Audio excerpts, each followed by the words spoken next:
ज्ञान वो इन्वेस्टमेंट है जिसका डिविडेंड यानी मुनाफा जीवन के अंत तक मिलता रहता है। मैं ऐसा मानता हूं कि एक सामान्य जिंदगी जीने के लिए इंसान को रोटी कपड़ा और मकान के अलावा अगर किसी चीज की सबसे ज्यादा जरूरत होती है तो वो है शिक्षा, एजुकेशन। आपके पास यदि धन है तो आप उसे गोल्ड में कन्वर्ट कर सकते हैं। धन हो या सोना, दोनों के कम होने का या खो जाने का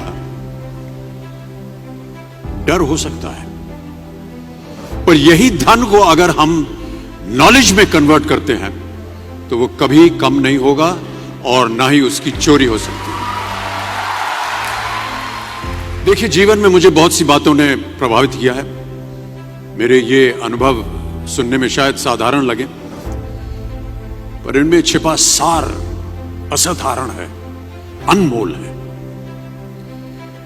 यदि मैं आपसे पूछूं कि सबसे शक्तिशाली व्यक्ति कौन है, सबसे शक्तिशाली व्यक्ति कौन है, तो कोई कहेगा कि जिसके पास पावर है, वेपन्स हैं, शस्त्र है, धन है, किसी देश का राजा या किसी सल्तनत का वारिस है। मेरा ऐसा मानना है कि वेपन्स, मनी किसी को पावरफुल नहीं बनाते, या अगर बनाते भी हैं तो कुछ समय के लिए ही बना पाते। दौलत आज होगी, कल नहीं। शस्त्र का ज्ञान तभी तक काम आएगा जब तक वो शस्त्र चल सकता है। Once it is used it becomes obsolete. पर शास्त्र का ज्ञान कभी नहीं रुकता। Knowledge can never be obsolete. शास्त्र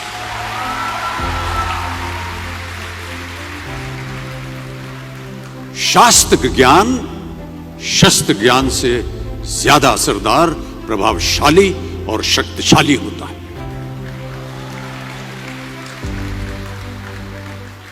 अब देखिए, एक राजा ने कितने राज्यों पर विजय प्राप्त की, कौन कौन से शस्त्रों का इस्तेमाल किया, कितने सैनिक थे, यह शायद आपको याद न हो,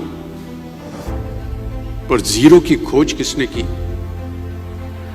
बल्ब का आविष्कार किसने किया, राष्ट्रगान किसने लिखा, ओथेलो मैकबेथ की रचना किसने की, ये आपको जरूर याद रहेगा।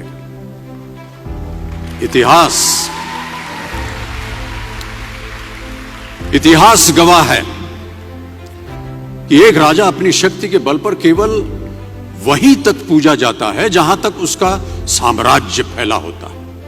वो केवल अपनी प्रजा का प्रिय होता है, पर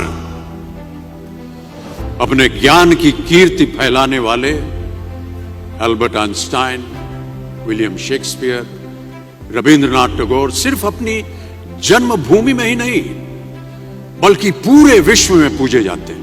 संपूर्ण मानव जाति के लिए वो प्रेरणा स्रोत बनते हैं। ज्ञान का धनी व्यक्ति हमेशा ही सम्मान और आदर योग्य होता है, क्योंकि ज्ञान वो कवच है, वो शील्ड है जो आपके जीवन में आने वाली कठिनाइयों से आपकी रक्षा करेगा। फिर किसी भी शस्त्र की आपको आवश्यकता नहीं होगी। दो चीजें इंसान यदि अपने जीवन में एक बार सीख लेता है तो वो उसे कभी भूलता नहीं। एक है तैरना, स्विमिंग, दूसरा है साइकिल चलाना। सालों बाद भी अगर आप इन क्रियाओं को करेंगे तो कभी भी इस बात की चिंता नहीं होगी कि आपको स्विमिंग करना या साइकिल चलाना याद है कि नहीं। You will confidently do it. काश कि हम पढ़ाई भी इसी नजरिए के साथ करें, that when you will chase knowledge, numbers will always follow. देखिए, महाभारत में जब गुरु द्रोणाचार्य ने एकलव्य को अपना शिष्य मानने से और अपने गुरुकुल में लाने से इनकार कर दिया था, तो एकलव्य ने क्या किया, अपने गुरु की प्रतिमा, एक मूर्ति बनाई और केवल उस मूर्ति से प्रेरणा लेकर ही धनुर्विद्या सीखने में वही सफलता प्राप्त की जो बाकी योद्धाओं को द्रोणाचार्य के गुरुकुल में रहकर हुई। उस प्रतिमा के रूप में एकलव्य को हमेशा अपने गुरु के पास रहने का एहसास था। और जब